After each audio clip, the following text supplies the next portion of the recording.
Personal person, you side I'm gonna do okay, my theater,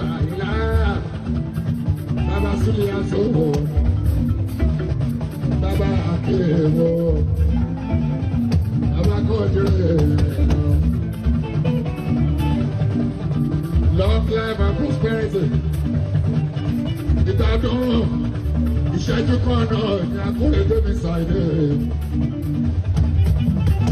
Àyìnládé ẹtí máa dé tọ̀ fún mi dáadáa. Oṣù tọdún tó kọjá nírọ̀rùn nírọ̀sẹ̀. Ìyá 2024 àwa náà la kí ẹ bá so inú àlàáfíà. A tún kí ẹ tọdún yìí 2025 every 7th of August. It's your day. In Dr. Saidi, Akóredé o. Yaki, ṣé ológun yàrá ọ̀dọ̀ ìdí kí ẹ máa ní dáadáa. In Dr. Saidi, every 7th of August, it's about to. Wà á ṣe púpọ̀ ẹ̀rọ. Ẹ̀mí àgọ́ dáadáa. Sínú àlàáfíà, sínú owó, sínú ọlá, sínú òkìkí tí ó ní ìrẹ̀lẹ̀ àlàbí ọkùnrin. Sínú sùúrù dáadáa, àti sùúrù dáadáa, àfẹ́ sùúrù láìlá. Akóredé máa gbé ọ̀pọ̀ pẹ́ láyé. Òní pẹ́pẹ́ yà, òní pẹ́pẹ́ òṣì, òní pẹ́pẹ́ ìdààmú, òní ṣàárẹ̀.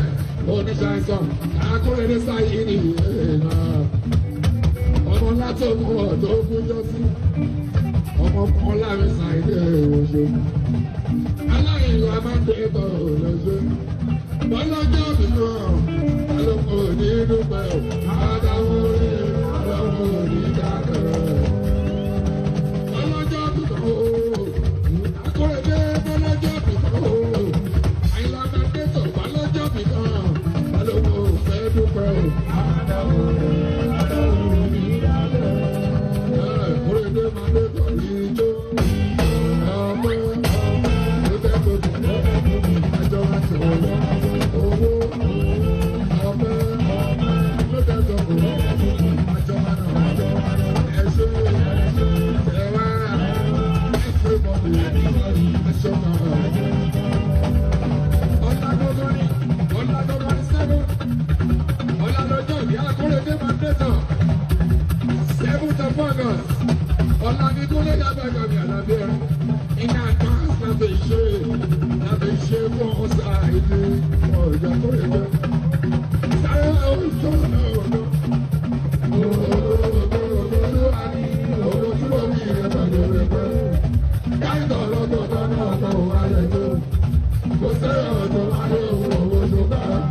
When you are nobody, you never thought you would be somebody.